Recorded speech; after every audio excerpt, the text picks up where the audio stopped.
Hello friends. तो आज हम रीतकाल या उत्तर मध्यकाल इसका रिवीजन करेंगे। इसके पहले मैंने ये पुनीत कुमार राय पुस्तक है और इसमें से मैंने भारतीय काव्यशास्त्र, पाश्चात्य काव्यशास्त्र, आदिकाल और भक्तिकाल के वीडियो बना के प्लेलिस्ट में लगा दिए। आप लोग अगर रिवीजन करना चाहते हैं तो वहाँ जाकर रिवीजन कर सकते हैं। तो चलिए आज रीतकाल का रिवीजन करते हैं। आचार्य शुक्ल ने रीतकाल का समय कितना माना है, तो ये 1700 से 1900 मानते हैं।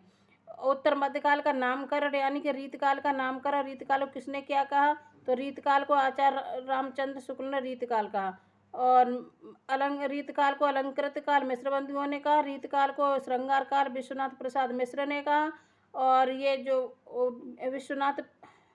विश्वनाथ प्रसाद मिश्र जो है ना, ये श्रृंगार काल के दो भाग करते हैं, रीतबद्ध और रीतमुक्त।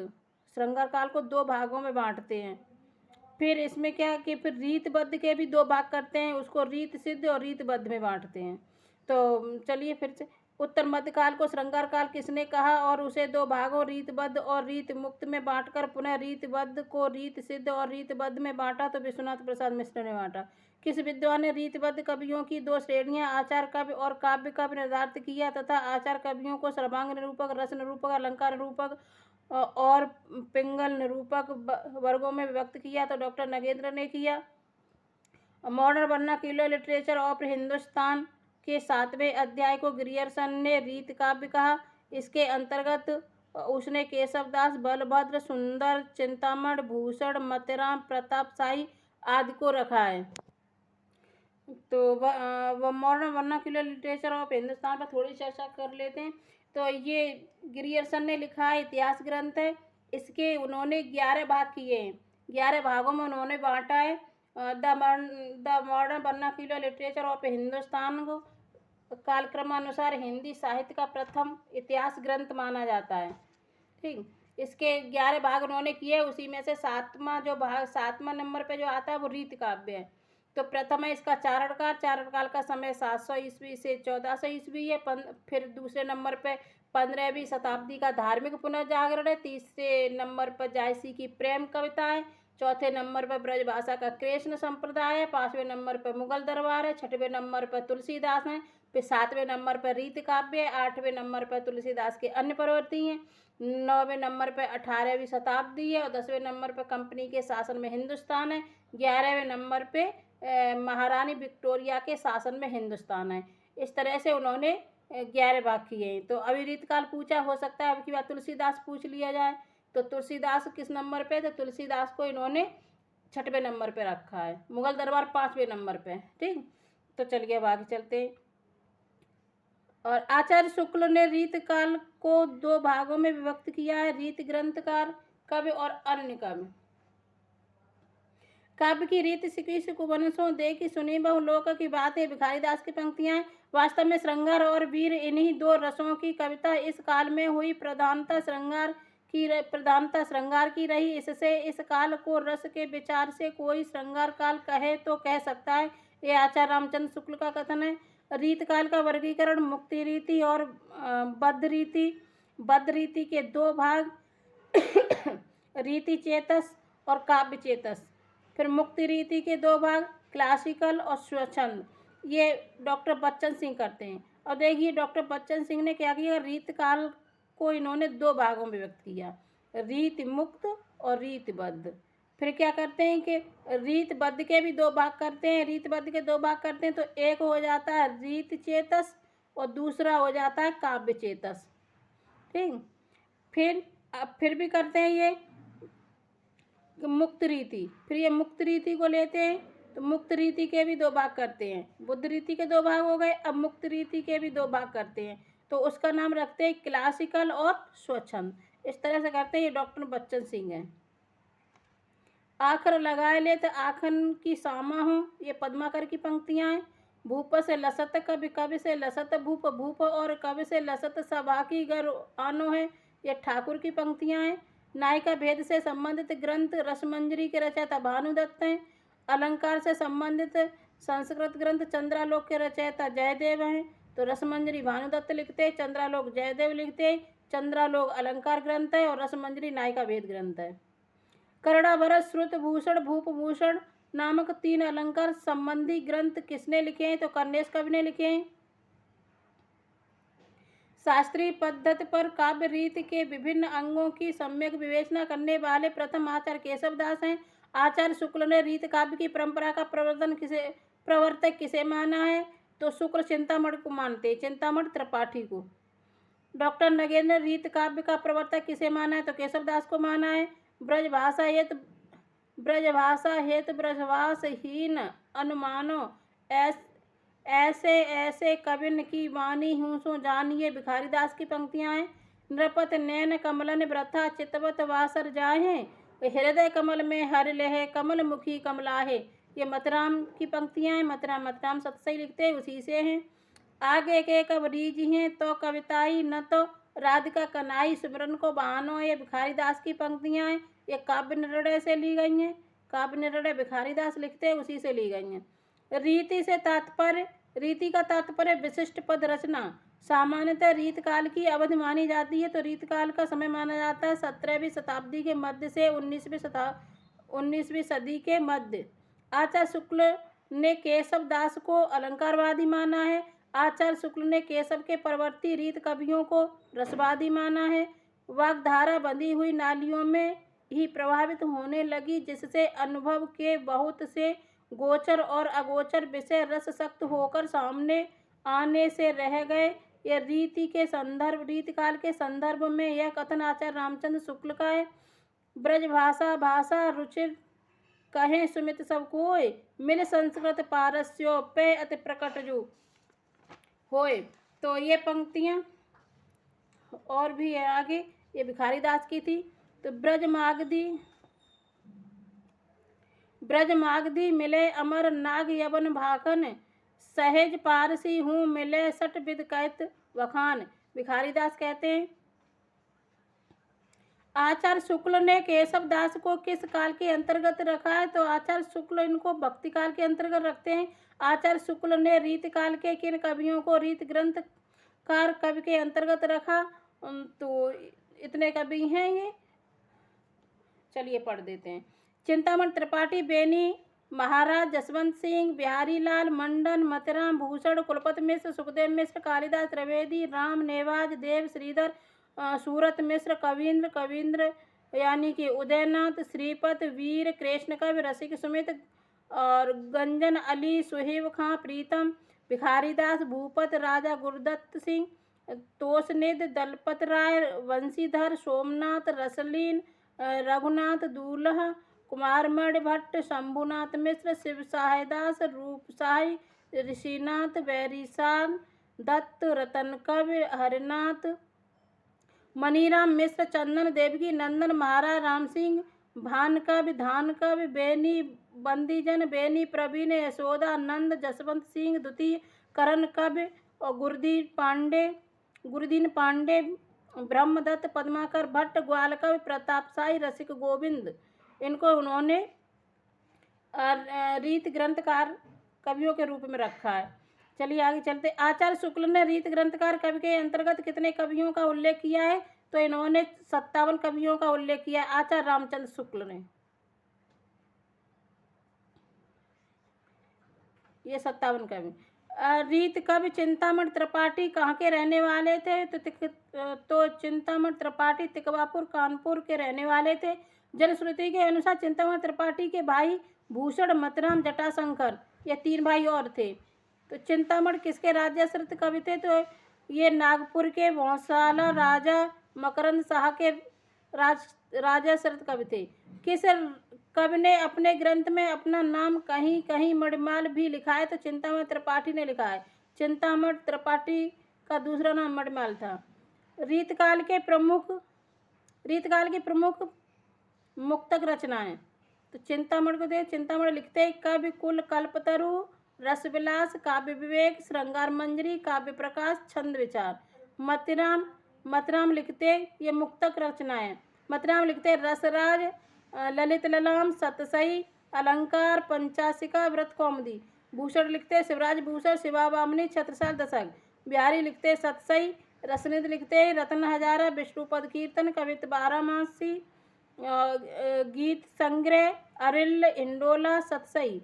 जसवंत सिंह लिखते हैं अप्रोच सिद्धांत अनुभव प्रकाश आनंद विलास। आलम लिखते हैं आलम केली। देव लिखते हैं भाव विलास भवानी विलास कुशल विलास। प्रेमचंद्र का जात विलास रस विलास। सुजान विनोद प्रेम तरंग देव चरित्र और काव्य रसायन देव शतक सुख सागर तरंग प्रेम दीपिका सुमिल विनोद राधिका विलास और नीति शतक। रीतकाल की प्रमुख मुक्तक रचनाएं और भी हैं। घनानंद लिखते हैं सुजान हित प्रबंध कृपा कंद निबंध वियोग बेली इश्कलता यमुना यश प्रीति पावस पदावली प्रकीर्णक छंद आदि। रसली लिखते हैं अंग दर्पण रस प्रबोध। सोमनाथ लिखते हैं रस पीयूष निध श्रृंगार विलास प्रेम पचीसी। भिखारीदास लिखते हैं काव्य निर्णय श्रृंगार निर्णय रसहारांश छंदारण पिंगल छंद प्रकाश। दूल्हा कवि लिखते हैं कविकुल कंठाभरण। बोधा लिखते हैं विरह वारिस इश्कनामा। जसवंत सिंह द्वितीय लिखते हैं श्रृंगार शिरोमण। पद्माकर लिखते हैं जगत विनोद पद्माभरण गंगा लहरी प्रबोध पचासा कल्पच्चीसी। प्रताप सिंह वृद्धावली। बेनी बंदीजन लिखते हैं टिकैत राय प्रकाश बड़ौवा संग्रह रस विलास।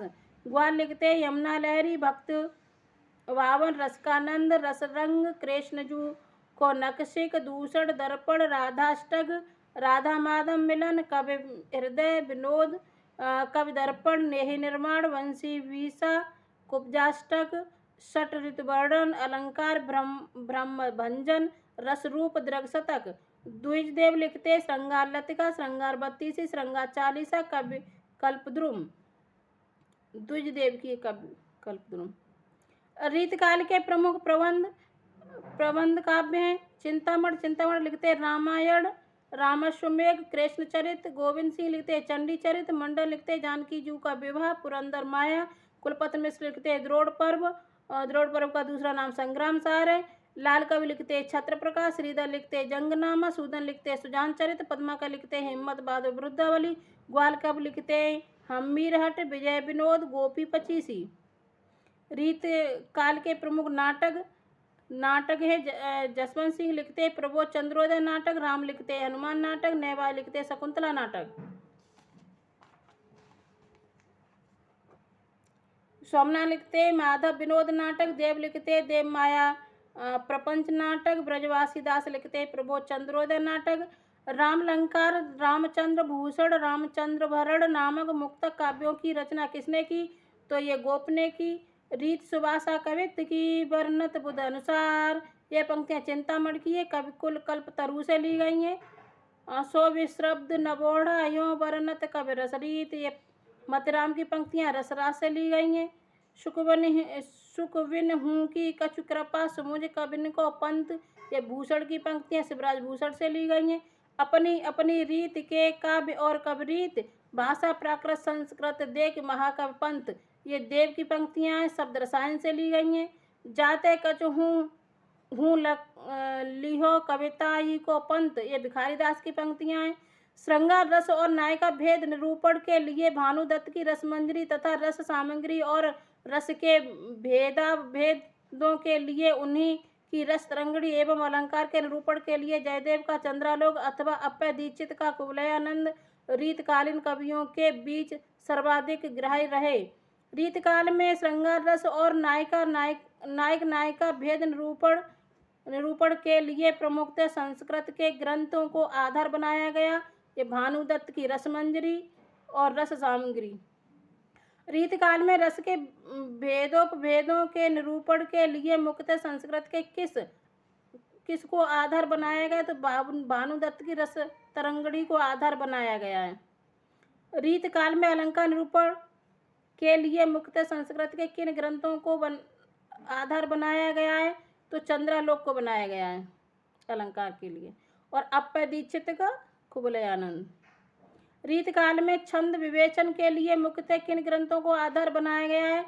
तो छंद के लिए बनाया गया है भट्ट केदार की व्रत रत्नाकर को और गंगा दास का छंदोमंजरी और प्राकृत पेंगलम। गाथा सप्तशती के रचयिता हाल कवि हैं। अमरूक शतक अमरूक लिखते हैं। आर्या सप्तशती गोवर्धनाचार्य लिखते हैं, रीतकाल के काव्य के सभी अंगों का एक साथ विवेचन करने के लिए मुख्यतः संस्कृत के किन ग्रंथों को आधार बनाया गया है? तो मम्मट के काव्य प्रकाश को आधार बनाया गया है और विश्वनाथ के साहित्य दर्पण को आधार बनाया गया है। रीतकाल में रीत निरूपक के लिए काव्य प्रकाश साहित्य दर्पण शैली, जिसमें लक्षण उदाहरणों के अतिरिक्त वृत्ति देकर विषयों को समझाने का प्रयत्न किया गया है। इसमें लिखे गए प्रमुख ग्रंथ हैं चिंतामण का कवि कल्पतरु, देव का शब्द रसायन, कुलपति मिश्र का रस रहस्य और इनका भिखारीदास का काव्य निर्णय, प्रताप शाही का व्यंग्यार्थ कौमुदी और काव्य मिलन, ग्वाल कवि का अलंकार अलंकार ब्रह्मभंजन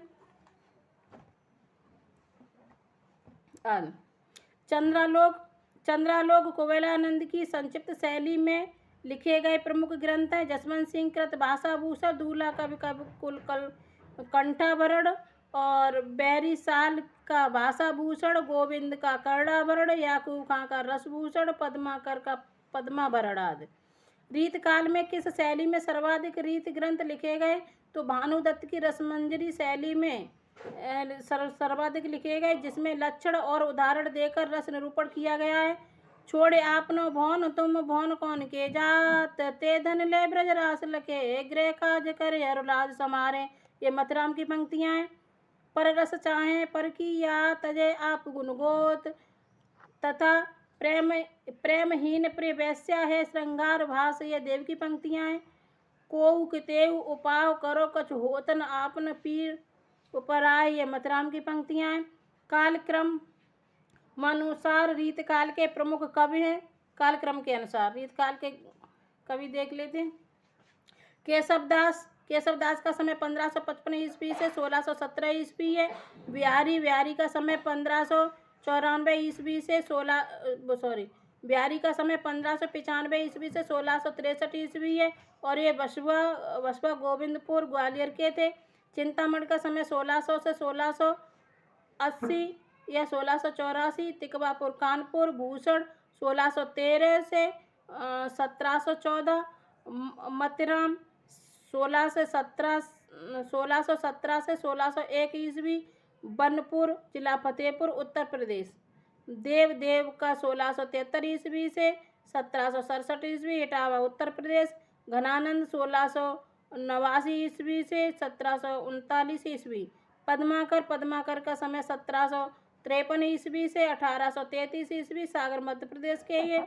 चिंतामण किन किन राजाओं के आश्रय में रह रहे थे? तो शाहजी भोसले, शाहजहां और दारा सिकों के आश्रय में थे चिंतामण के ग्रंथ हैं 9।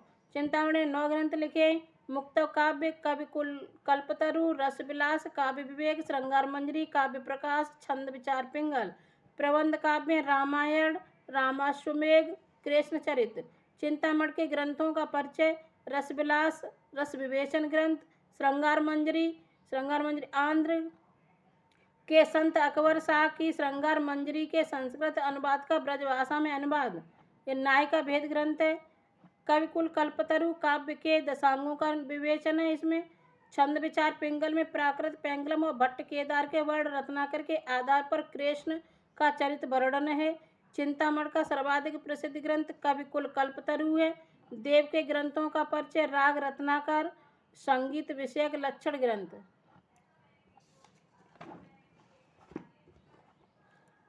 देव शतक आध्यात्मिक संबंधी ग्रंथ है। देवचरित्र कृष्ण के जीवन से संबंधित प्रबंध काव्य है। देव माया प्रपंच संस्कृत के प्रबोध चंद्रोदय नाटक का पद्यबद्ध अनुवाद है। भावविलास रस सामग्री और रस भेदों विशेषतः श्रृंगार रस और नायिका भेद तथा 39 अलंकारों का विवेचन है। शब्द रसायन या काव्य रसायन क्रम से काव्य स्वरूप, शब्द शक्ति, नवरस, नायिका भेद, रीति, गुण, व्रत, अलंकार और पिंगल का विवेचन है इसमें। अष्टयाम में दिन के 8 पहरों के बीच होने वाले नायक नायिका के विविध विलासों का वर्णन है। सुख सागर तरंग में देव के विभिन्न ग्रंथों के कवित सवैयों का संग्रह है। देव द्वारा रचित कितने ग्रंथ बताए गए हैं? तो कुछ विद्वानों के अनुसार 52 हैं और कुछ विद्वानों के अनुसार 72 हैं। दध धृत मद पायस तज वायस चाम चवात कहकर चित्र काव्य का तथा प्रेमहीन त्रिय वेश्या है। श्रृंगार भास के द्वारा सामान्यतः प्रेम का तिरस्कार किस कवि ने किया है? तो देव ने किया है। अभिधा उत्तम काव्य है। मद लचड़ालीन अदम व्यंजना रस बिरस उलटी कहत प्रवीण। तो ये देव की पंक्तियाँ हैं। संसार ही में समीर गयो और असुअन ही सब नीर गयो डर। ये देव की पंक्तियाँ हैं। बेग ही बूढ़ गई पखियाँ अखियाँ मधु की मखियाँ वही मेरी। ये देव की पंक्तियाँ हैं। सावर लालक और सावर रूप में नैनन को कजरा कर राख्यो। ये देव की पंक्तियाँ हैं। रीत काल का कौन सा कवि जीविका की तलाश में अनेक राजाओं रईसों और नवाबों के यहाँ भटकता रहा? तो देव सर्वप्रथम किसके आश्रय में रहे? तो औरंगजेब के बेटे आजम शाह के आश्रय में रहे। सबसे पहले देव ने किस ग्रंथ में अपनी यात्रा के अनुभव तथा भिन्न भिन्न जातियों और भिन्न भिन्न प्रदेशों की स्त्रियों का वर्णन किया है? तो जाति विलास में किया है। देव का पूरा नाम देवदत्त था। देव मुख्यतः किन किन राजाओं नवाबों और रईसों के आश्रय में रहे थे? तो देव आजम शाह के आश्रय में रहे, भवानी दत्त वैश्य के आश्रय में रहे, कुशल सिंह के आश्रय में रहे, भोगीलाल या मोतीलाल के आश्रय में रहे, राजा उद्योत सिंह के आश्रय में रहे, सुजान मढ़ के आश्रय में रहे और अली अकबर खां के आश्रय में रहे। देव का प्रथम ग्रंथ भावविलास है। भावविलास 1689 ईस्वी का है। प्रेम तो कहत ठाकुर न ऐठो सुन बैठो गढ़ गहरो तो पैठो प्रेम सर में। तो ये पंक्तियाँ देव की हैं। साथ में रखियो नाथ उन्हें हम हाथ में चाहत चार चुरी। ये देव की पंक्तियाँ हैं। फ्रेंड्स आज यहीं तक रखते हैं। अगर आपको वीडियो पसंद आया हो तो लाइक करें, शेयर करें, कमेंट करके ज़रूर बताएं और वीडियो को सब्सक्राइब कर लें तो प्रतिदिन आपको चैनल को सब्सक्राइब कर लें तो प्रतिदिन आपको वीडियो मिलता रहेगा। धन्यवाद।